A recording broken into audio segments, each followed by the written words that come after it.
Hello friends, सी programming सीखने की इस सीरीज में आज हम देख रहे हैं दो एरे को ऐड कैसे करें। तो सबसे पहले मुझे दो एरे की जरूरत पड़ेगी, तो वो मैं यहाँ पे डिक्लेयर कर देता हूँ। लेट अस से integer a of 5 and b of 5।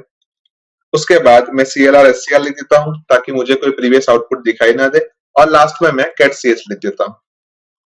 अभी यहाँ पे हमने 5 नंबर्स के दो एरे डिक्लेयर किए हैं। उसका मतलब कि हमें यूजर के पास से 10 नंबर्स को रीड करना है। तो सबसे पहले मैं पहले एरे के 5 नंबर्स को रीड कर लेता हूं। तो उसके लिए मुझे 5 बार स्कैनफ स्टेटमेंट की जरूरत पड़ेगी, और उस स्कैनफ स्टेटमेंट के अंदर मैं पहली बार मैसेज दूंगा %d एड्रेस ऑफ A0। उसके बाद सेकंड नंबर रीड करने के लिए मुझे स्कैनफ स्टेटमेंट के अंदर लिखना पड़ेगा %d address of A1। Third number के लिए %d address of A2। Fourth number के लिए %d एड्रेस ऑफ A3, और फिफ्थ नंबर के लिए %d एड्रेस ऑफ A4। ऐसा मैसेज देना पड़ेगा। अभी ये पांचों स्कैनफ स्टेटमेंट को हम ध्यान से देखें तो उसके अंदर %d address of A common है, सिर्फ चेंज एरे के एलिमेंट की पोजीशन में हो रहा है। यानी कि ये पांचों स्कैनफ स्टेटमेंट की जगह पे मैं एक स्कैनफ स्टेटमेंट लिखूं तो भी मेरा टास्क हो सकता है, पर वो स्कैनफ स्टेटमेंट लिखने के लिए मुझे लूप की जरूरत पड़ेगी। तो यहाँ पे मैं एक फॉर लूप ले लेता हूं, और उस फॉर लूप के अंदर मैं मैसेज दे रहा हूं i is equals to 0, i less than और इक्वल्स टू 4, और i प्लस प्लस। और फॉर लूप के अंदर मैं स्कैनफ स्टेटमेंट लिख रहा हूं, और उस स्कैनफ स्टेटमेंट के अंदर मैं मैसेज दे रहा हूं %d address of a of i, जो हमें फर्स्ट टाइम a ऑफ 0 की वैल्यू रीड करके देगा, सेकंड टाइम a ऑफ 1 की, थर्ड टाइम a ऑफ 2 की, फोर्थ टाइम a ऑफ 3 की, और फिफ्थ टाइम a ऑफ 4 की वैल्यू रीड करके देगा। अब इस स्कैनफ स्टेटमेंट के ऊपर हम एक प्रिंटफ स्टेटमेंट लिख देते हैं, और उस प्रिंटफ स्टेटमेंट के अंदर हम मैसेज दे रहे हैं एंटर a ऑफ %d, और जो भी %d की वैल्यू है वो हम i से रिप्लेस कर रहे हैं। यानी कि ये प्रिंटफ स्टेटमेंट फर्स्ट टाइम हमें enter a of 0, second time enter a of 1, third time enter a of 2, fourth time enter a of 3, और fifth time enter a of 4 ऐसा मैसेज प्रिंट करके देगा। अभी ये जो फॉर लूप हमने लिखा है वो पहले एरे के 5 एलिमेंट्स को रीड करके देता है। अगर मुझे सेकेंड एरे के 5 एलिमेंट्स को रीड करना है तो मुझे एक और बार फॉर लूप की जरूरत पड़ेगी, और उस फॉर लूप के अंदर मैं ऊपर के जैसे सेम चीज लिखूंगा, यानी कि i is equals to 0, i less than और इक्वल्स टू 4, और i प्लस प्लस। और उसके अंदर एक प्रिंटफ स्टेटमेंट लिखूंगा, और उस प्रिंटफ स्टेटमेंट के अंदर मैं मैसेज दूंगा एंटर b ऑफ %d, और जो भी %d की वैल्यू है वो हम i से रिप्लेस करेंगे, और उसके बाद हम एक स्कैनफ स्टेटमेंट लिखेंगे, और उस स्कैनफ स्टेटमेंट के अंदर हम मैसेज देंगे %d address of b of i। अभी दोनों फॉर लूप से पहले हम एक सिंपल सा मैसेज दे रहे हैं कि printf array a, और दूसरे एरे को रीड करने से पहले हम printf स्टेटमेंट लिखते हैं, और उसके अंदर हम मैसेज दे रहे हैं array b। अभी सपोज हम ऐसा एज्यूम कर रहे हैं कि a ऑफ 0 की वैल्यू 3 है, a ऑफ 1 की वैल्यू 5 है, a ऑफ 2 की वैल्यू 7 है, a ऑफ 3 की वैल्यू 9 है, और a ऑफ 4 की वैल्यू 11 है। वैसे ही हम और एक एजम्पशन कर रहे हैं कि b ऑफ 0 की वैल्यू 4 है, b ऑफ 1 की वैल्यू 6 है, b ऑफ 2 की वैल्यू 8 है, b ऑफ 3 की वैल्यू 10 है, b ऑफ 4 की वैल्यू 12 है। अभी यहाँ पे हम ऐसा लिखे कि c is equals to a plus b, जो कि गलत है, क्योंकि a और b हमारा एरे है, और एरे का जो भी नाम होता है वो हमेशा बेस एड्रेस के तौर पे ट्रीट होता है। यानी कि हम ये दोनों बेस एड्रेस को ऐड नहीं कर सकते, तो उसके लिए मुझे एरे के सभी एलिमेंट्स को इंडिविजुअली ऐड करना पड़ेगा। यानी कि मुझे एक तीसरे एरे की जरूरत पड़ेगी। तो मैं यहाँ पे एक तीसरा एरे ले लेता हूं, लेट अस से c ऑफ 5, और उसके बाद मैं यहाँ पे लिखता हूं कि c of 0 is equals to a of 0 plus b of 0। उसके बाद सेकेंड नंबर के लिए मैं लिखता हूं c of 1 is equals to a of 1 plus b of 1। Third number के लिए मैं लिखता हूं C of 2 is equals to A of 2 plus B of 2। Fourth number के लिए मुझे लिखना पड़ेगा C of 3 is equals to A of 3 plus B of 3। और फिफ्थ नंबर के लिए मुझे लिखना पड़ेगा C of 4 is equals to A of 4 plus B of 4। अभी यहाँ पे हमारे दोनों एलिमेंट्स 5 साइज के हैं, यानी कि मुझे एडिशन का टास्क 5 टाइम्स करना पड़ेगा। अगर मेरे एरे 10 साइज के होते तो यही टास्क मुझे 10 बार परफॉर्म करना पड़ता, यानी कि एरे की साइज जितनी हो उतने टाइम हमें एडिशन करना पड़ेगा।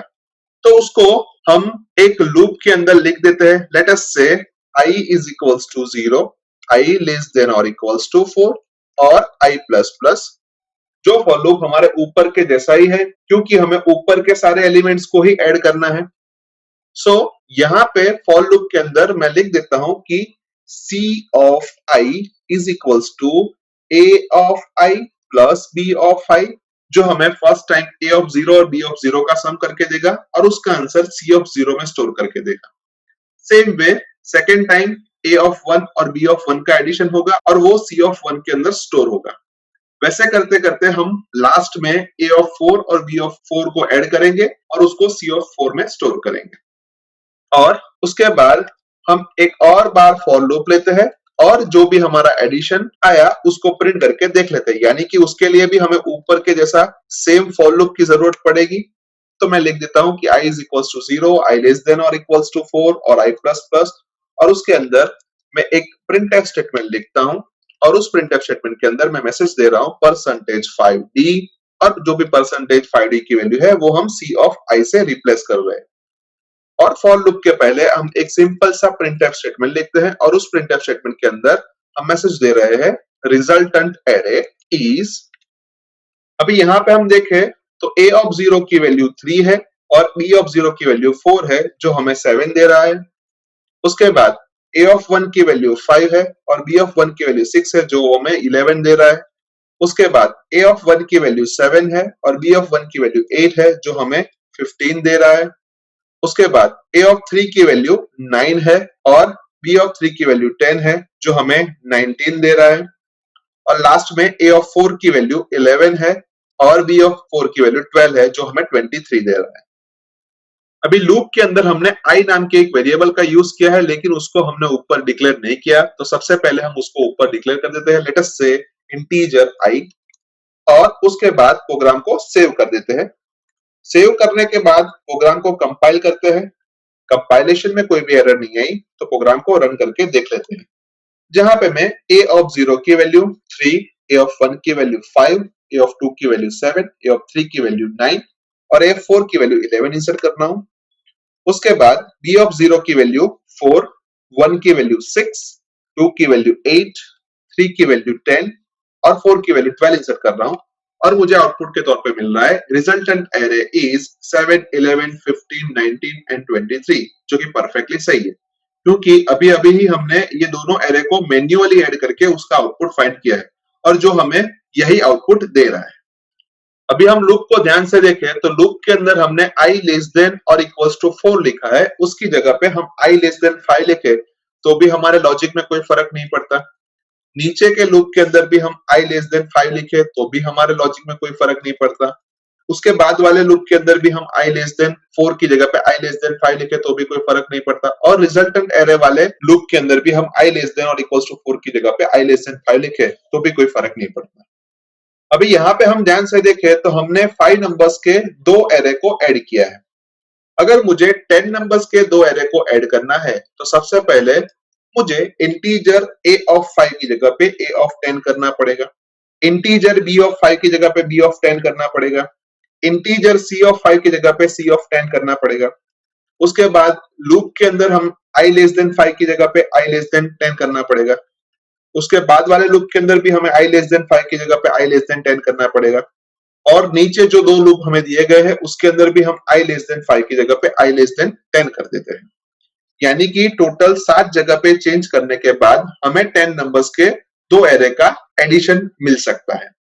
और इन सातों जगह में से अगर हम एक भी जगह पे चेंज करना भूल जाए तो हमें हमारा आउटपुट गलत मिल सकता है।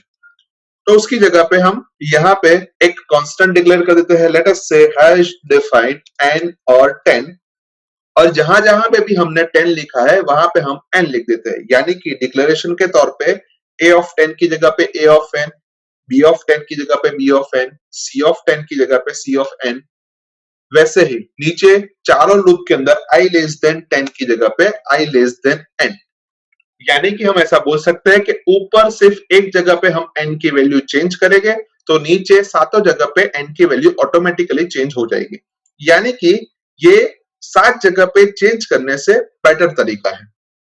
अभी एक और बार प्रोग्राम को सेव कर देते हैं, उसके बाद प्रोग्राम को कंपाइल करते हैं।